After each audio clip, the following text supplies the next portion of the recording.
नमस्ते बच्चों, आज हम आपको 5th क्लास में 15वां पार्ट पढ़ा रहे हैं, पन्ना का त्याग।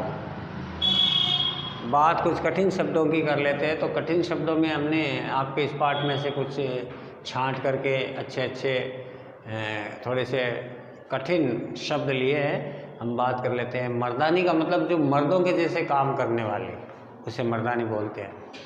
डूबना का मतलब तल्लीन होना। बाल सभा का मतलब छात्रों की सभा। नंबर का मतलब बारी। नारी का मतलब स्त्री होता है बच्चों। पाठ्यक्रम का मतलब जो निर्धारित किया जाता है ना, निर्धारित जो विषय होते हैं उसको पाठ्यक्रम बोलते हैं। निकट का मतलब होता है पास में। धाय का मतलब जो पालने वाली माँ होती है ना, उसको धाय बोलते हैं। स्वेच्छा का मतलब अपनी इच्छा। षड्यंत्र का मतलब साजिश। पथभ्रष्ट का मतलब आचरणहीन। अनभिज्ञ का मतलब अनजान। हत्या का मतलब मारना। ढाल होती है बच्चों, जैसे कोई तलवार का वार करता है, एक गोला सा आता ना, पुराने अपने महाभारत रामायण आदि ऐसे धार्मिक जो युद्ध के वर्णन के बारे में आपने देखा होगा, सुना होगा। तो एक गोल सा ऐसे बना होता है, एक हाथ से मारना, दूसरे हाथ से यदि कोई तलवार से मारे तो वो लोहे का बना होता है और उससे अपने आप का बचाव करना। तो इस प्रकार ये हुए हमारे आज के शब्दार्थ। तो बच्चों, सबसे पहले हम आपको पाठ पढ़ाना स्टार्ट करते हैं। बुंदेले हरबोलों के मुंह हमने सुनी कहानी थी, खूब लड़ी मर्दानी वह तो झांसी वाली रानी थी। ये पंक्तियाँ गुनगुनाता हुआ खुबीलाल घर में आया और जैसे ही अपना बस्ता मेज़ पर रखकर लौटा या लौटना चाहा तो देखा कि जीजी खिड़की के पास बैठी बड़े ध्यान से एक पुस्तक पढ़ रही थी। वो आकर के बोलता, जीजी, ओ जीजी। हाँ। आ गई खूबी? हाँ, आ गया। तुम तो पढ़ने में इतनी डूबी थी कि मेरे आने का तुम्हें पता ही नहीं चला। सुनो जीजी, आज हमारी बाल सभा में हमें बड़ा मज़ा आया। अच्छा, क्या हुआ? अंत्याक्षरी हो रही थी ना, रविंद्र का नंबर आया, बैस से आरंभ होने वाली कविता, तो उसने गाई नहीं, यानी उसको आई नहीं। तो इसमें कौन सी बड़ी बात होगी? तो मैंने बोल दी, बुंदेले हरबोलों के मुँह हमने सुनी कहानी थी, खूब लड़ी मर्दानी वह तो झांसी वाली रानी थी। सुन तो सही जीजी, मैंने एक पंक्ति बोली ना थी कि कुछ लड़कों ने हल्ला कर दिया और कहा कि पूरी कविता बोलो, पूरी कविता बोलो। मैंने खूब जोरदार स्वर में सुनाई दी, इतनी तालियां बजी जीजी कि पूछो मत। अच्छा, तो जीजी ने हंस करके कहा कि तुम्हें तो बड़ा मज़ा आया होगा। खुबीलाल ने पूछा, फिर तुम क्या पढ़ रही हो जीजी?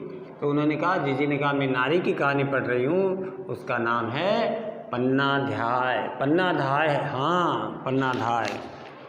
वह नाटक तो तुम्हारे पाठ्यक्रम में है ना? खुबीलाल ने जीजी के निकट आकर भोलेपन से पूछा। जीजी ने हंस करके कहा, मैं तेरा मतलब समझ गई, अब तू कहेगा कि मेरी अच्छी जीजी मुझे इस नाटक की कहानी सुना दो ना। खुबीलाल हंसने लगा।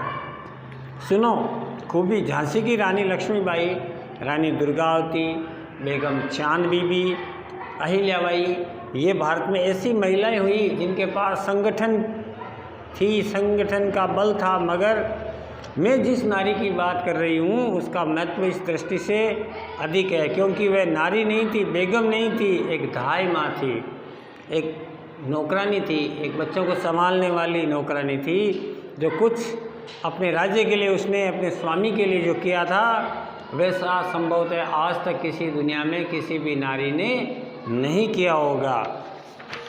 तो कल्पना करो भैया कि एक माँ के सामने अपने एकमात्र लाडले बेटे को अत्याचारी के सामने तलवार से टुकड़े टुकड़े कर दिया जाए तो उस माँ पर क्या बीती होगी? ऐसा हो सकता है? हाँ, मगर पन्नाध्याय की कहानी मजबूरी की कहानी नहीं बल्कि स्वेच्छा से ये त्याग और बलिदान की कहानी है। उसने अपने राजा के बच्चे को बचाने के लिए अपने खुद के स्वयं के बच्चे का बलिदान कर दिया था। सुनो, चित्तौड़गढ़ में महाराणा संग्राम सिंह की मृत्यु के बाद में बड़ी अव्यवस्था फैली हुई थी। उसके बड़े बेटे भोजराज पहले ही अकालग्रस्त हो गए थे। दूसरे पुत्र विक्रम सिंह ने 14-15 की अवस्था में, जब वो 14-15 वर्ष की अवस्था का था, तो उसके सबसे छोटे केवल 7-8 वर्ष के बेटे उदय सिंह को देखभाल के लिए पन्ना धाई को रखा था। और पन्ना धाई के एक पुत्र था, उसका नाम था चंदन। उदय सिंह और चंदन एक समान एक जैसे ही थे। महाराणा संग्राम के निधन के बाद विक्रम सिंह का राज तिलक किया, मगर वह दासी पुत्र बनवीर उस समय भयंकर षड्यंत्र में लगा हुआ था। उसने छोटे छोटे कर्मचारियों को अपनी ओर मिला लिया था और चित्तौड़ की राजगद्दी पर घात लगाए बैठा था। खूबीलाल, थोड़ी कल्पना करो, जहाँ अधिकांश कर्मचारी पथ भ्रष्ट हो गए हो और अबोध राजकुमार राजनीति की चाल से अनभिज्ञ हो, वहाँ क्या परिणाम होंगे। खूबीलाल सुनकर के बड़ा अचंभित हुआ, बोला, सचमुच उनकी कठिन स्थिति हो गई जीजी। कठिन ही नहीं खूबी, भयंकर रूप से दुर्भाग्यपूर्ण हो गई थी। उस महादुष्ट ने एक चाल चली। नवरात्र में सारे चित्तौड़ में राग रंग यानी नाच रंग का आयोजन किया था। उसमें विशेष रूप से 2 राजकुमारों को बुलाने की योजना थी। तो उसने कहा, अच्छा हाँ, उसकी योजना थी कि नाच रंग में लगी जनता को धोखे में रख करके दोनों की हत्या कर देगा, तब तक उसका मार्ग निष्कंटक हो जाएगा। विक्रम सिंह को धोखे में आ गया, मगर उदय सिंह पर पन्ना ढाल बनकर के छाई थी, इसलिए उसने उस धोखे में रखा नहीं। बनवीर भी जानता था कि जब तक दाइमा है तब तक उदय सिंह को धोखे से मारना संभव नहीं होगा। उधर पन्ना धाय को भी पता लग गया कि नगरवासी नाच गान के प्रोग्राम के बीच में हत्याकांड होने वाला है, मगर उदय सिंह को लेकर वह कहीं बाहर नहीं जा सकती। क्यों जीजी? बनवीर के आदमी सब जगह चौकसी लगाए हुए थे और बाहर निकलना बड़ा निरापद था। महल में उसे छिपाने से भी कोई लाभ नहीं था, क्योंकि जगह जगह पर बनवीर के भेदिए छुपे हुए थे। इस भयंकर संकट में पन्ना धाय ने अपने मन में दृढ़ संकल्प कर लिया कि कैसा भी हो, कुछ भी समस्या हो, लेकिन मैं अपने उदय सिंह को बचाऊंगी। उसको उदय सिंह को नाच गाने में नहीं जाने दिया, इसलिए वह रूठ कर रसोई में सो गया। किरत नाम का एक बारी पन्ना धाय का भक्त था। वह महलों में झूठी पतले इकट्ठी करने के लिए काम में रखा हुआ था। पन्ना धाय ने उसे सिसोदिया वंश की आन बान शान बचाने के लिए काम सौंपा और उदय सिंह को उस टोकरे में डाल करके ऊपर से पतले वगैरह चचा दी थी और वह छुपा के चित्तौड़ से उसको किले से बाहर पहुंचा दे, तब तक पन्ना धाय उसकी रक्षा करेगी। किरत बारी बात और धर्म का धनी था। वह उधर किरत गया और उधर पन्ना धाय का एक छोटा मात्र बेटा था चंदन, जो तमाशा देखकर लौटा ही था। वह राजकुमार उदय सिंह के बारे में पूछ रहा था, क्योंकि दोनों साथ साथ खाना खाते, साथ साथ खेलते, साथ साथ पढ़ते, साथ साथ उठते और सोते भी साथ साथ थे। माँ हाँ हूँ कहते हुए उसे उदय सिंह के कक्ष में लाकर खाना खिलाया, प्यार किया और उदय सिंह के पलंग पर उसको सुला दिया। अच्छी अच्छी कहानियाँ सुनाती रही। माँ की ममता की छाती पर पत्थर रखकर सब कुछ हो गया जो कोई भी माँ कभी नहीं कर सकती। यानी उदय सिंह की जगह उदय सिंह को तो टोकरी में डाल करके बाहर भेज दिया और अपने बच्चे को उदय सिंह की जगह सुला दिया और कपड़ा उड़ा दिया। उधर से बनवीर आया तलवार लेकर के, बड़ा क्रोधित था। उसने कहा, कहाँ है उदय सिंह? तो पन्ना धाय ने इशारा कर दिया कि ये सो रहा उदय सिंह, और उसने उसको तलवार से काट दिया। अपने बच्चे को उसकी जगह रख करके अपनी आँखों के सामने कटवाना, यानी कितना बड़ा त्याग है बच्चों।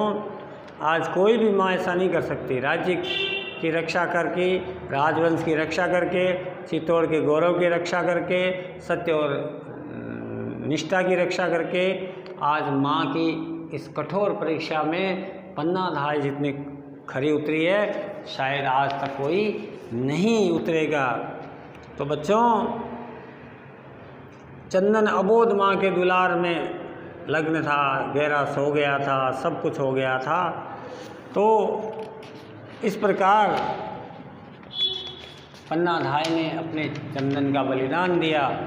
तो बच्चों, पन्ना धाय के बलिदान को आज भी दुनिया याद रख रही है।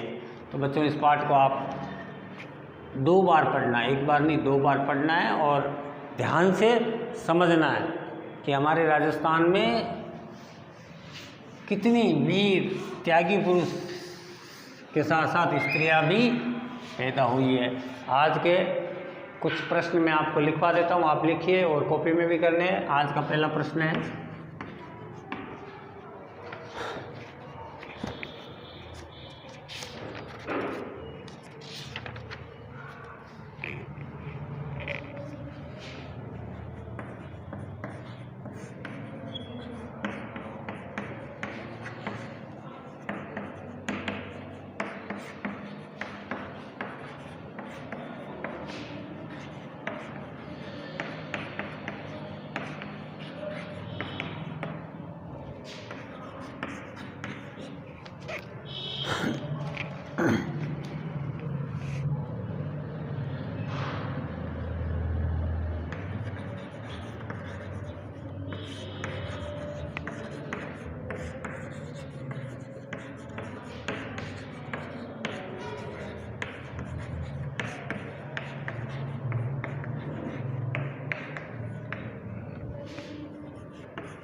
ये सभी प्रश्न हैं बच्चों, 6 प्रश्न हैं। ये मैं दोहरा देता हूँ, आपके पास यदि बुक नहीं है तो आप आराम से इसको मेरी आवाज़ को सुन करके लिख सकते हैं। तो हमारा पहला प्रश्न है, मैं धीरे धीरे बोलूँगा।